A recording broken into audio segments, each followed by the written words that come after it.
Oh boy, nothing gets me more excited going to the movie theaters than a Paul Thomas Anderson film. PTA!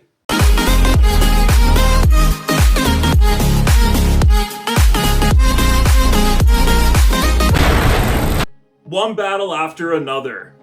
I am a major fan of Paul Thomas Anderson as a filmmaker, as a writer-director. I think he's probably in my top 10 favorite directors ever. So anytime one of his movies come out, I'm excited, I'm anticipating it. It's always an event of some sort. Even if like the movie doesn't necessarily always hit, he takes massive swings and great risks. And you know, Paul Thomas Anderson hasn't really done an action film before. So I was curious to see what his version of an action thriller film would be, and I'm happy to say it did not disappoint. Wow, wow, wow. Wow.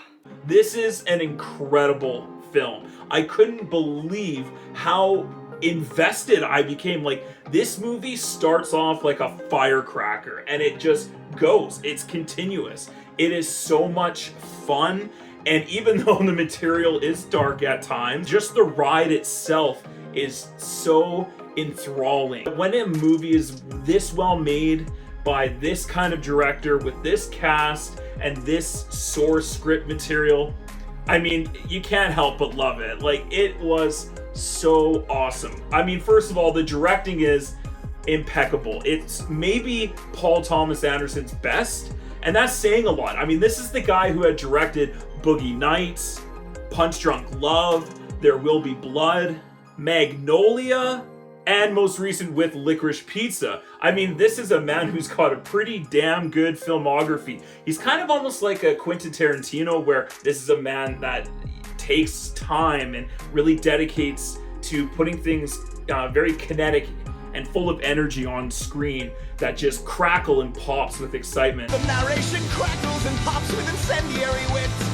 This movie is no different than all his other films. If anything, it's cranked up because this is his most commercial movie he's done so far. So it's like very mainstream, big budget, almost like a blockbuster, but of course, it's Paul Thomas Anderson, so it's not going to be a standard, you know, action thriller film. It's going to subvert expectations and do things differently, which I so appreciate. Like, I'm just looking for original stories with original scripts out here, and this is one of them. So to me, I was just on board with the way he directed this film, the way that he shot this movie. It is beautifully shot. I mean, some of the images will be seared into my head. There's a particular chase scene at the end of the film. Like, that's one of the coolest, most interesting car chase scenes I've seen in a film in quite some time.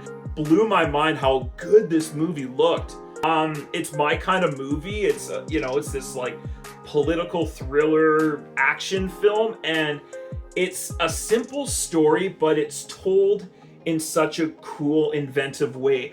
And the story itself has a lot of deep themes and rich material that it works with, and some really interesting and fascinating ideas that are explored on like a very deep level, yet the movie is still commercial that widespread audiences are also going to really enjoy this flick. So he's kind of captured like the critics and the haters, and even, I would say, people who haven't seen a Paul Thomas Anderson film before. If they saw this movie, I feel like everyone can enjoy this kind of film. And that's how you know it's pretty much a masterpiece. Like, I would consider this in his top 3 films. Every single time I'm thinking, oh, where's this movie gonna go? It goes in that direction, but then it subverts your expectations. And it just kept me guessing pretty much the whole way through. And it's this sort of chase movie, cat and mouse game, political commentary, dark comedy, sort of satire of the real world and everything that's going on, especially with like American politics. And I love just all the things that he put into this blender and mixed it all together and put it in a Paul Thomas Anderson way. It kind of reminded me a little bit of like Eddington, if you've seen Eddington this past year, and a little bit of the film How to Blow Up a Pipeline. Like, if you've seen that film, These are two different movies, but the tone and sort of the way the story unfolds in some ways reminds me a lot of that film. So you mix that all together with Paul Thomas Anderson as the director, and it comes out as a brilliant piece of work. The writing was great. The dialogue is awesome. There's some fantastic characters in this film. Lockjaw, the character Lockjaw being played amazingly by Sean Penn, probably one of his best performances he's ever done, and the best he's been in decades. Benicio del Toro is fantastic as Sensei. I absolutely loved him in this movie. Regina Hall, my girl Brenda from Scary Movie. Cindy, the TV's leaking. Cindy, the TV's leaking. Teyana Taylor was awesome in this film, but probably the standout performance along with Leonardo DiCaprio is Chase Infinity. She is amazing in this movie. She plays the daughter, and the amount of emotions and crazy intense moments and physical performance she has to do in this movie is quite astonishing. I think she very much deserves to have a nomination for Best Supporting Actress, or maybe even Best Actress, depending on how you look at the movie. Definitely the standout is Leo DiCaprio. He was great in this movie. I don't know if it's necessarily an award-winning performance, but it might just be one of my favorite performances he's ever done. He's just this crazy loser stoner, but also very capable ex-revolutionary soldier, and he has some hilarious moments in this flick,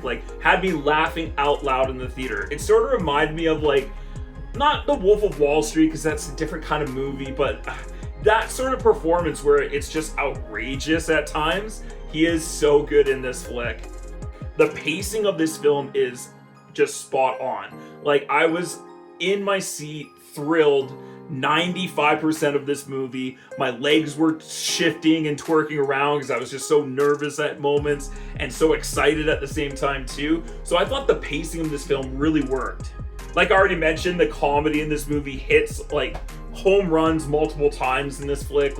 I was laughing out loud. My entire audience was howling at times with me. So it just made a really fun experience in the theaters. The cars are great in this movie. I love the car choices for these characters, but also the car chases are fantastic, especially the one at the end. The action is pulse pounding, and the movie starts with this great 10-minute siege into this internment camp, basically, and they're going up against this fascist government. It just starts with such a great opening scene, and I love that. I love when a film just starts with a bang and keeps you invested, and that's how you know a movie just works. This might be the best looking film of the year. I might even go check it out in theaters again if I get the opportunity. That's how much I believed in this movie. And funny enough, I actually paid for this movie 3 times over, and only got to see it once. I had to cancel a few times for my tickets that I already purchased. So I feel like I donated, a fair amount of my support to this movie. So maybe going into this flick, I was a little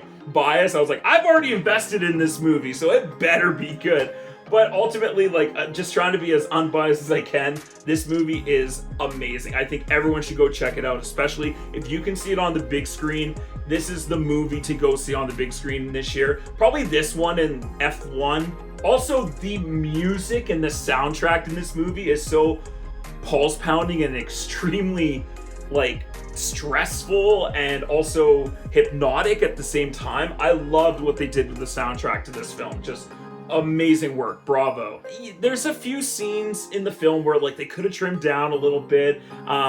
It just felt a little long, and some of the editing it would have been nice if this movie was 2 hours and 20 minutes instead of 240, 245. It's getting up there, and I don't know if this film necessarily needed to have that time, and I'm sure there'll be people out there who completely disagree with me, and that's fine, but I was definitely checking my watch in the last 15 minutes there.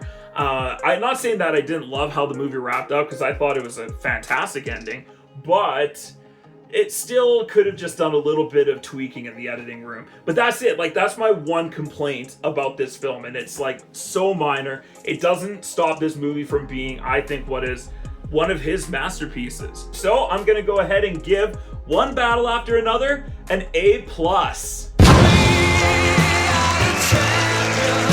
Thank you so much for watching, everyone. If you like this video, click that like button and subscribe to my channel for more content. Also, comment down below, what did you think of this film, One Battle After Another? Were you a lover of this movie? What is your favorite Paul Thomas Anderson movie? Let me know with your thoughts and comments down below. Come back and check out some other movie reviews, such as Caught Stealing, The Bad Guys 2, and Weapons. Thanks for watching, everyone. Have a great day, and we'll see you on the next film.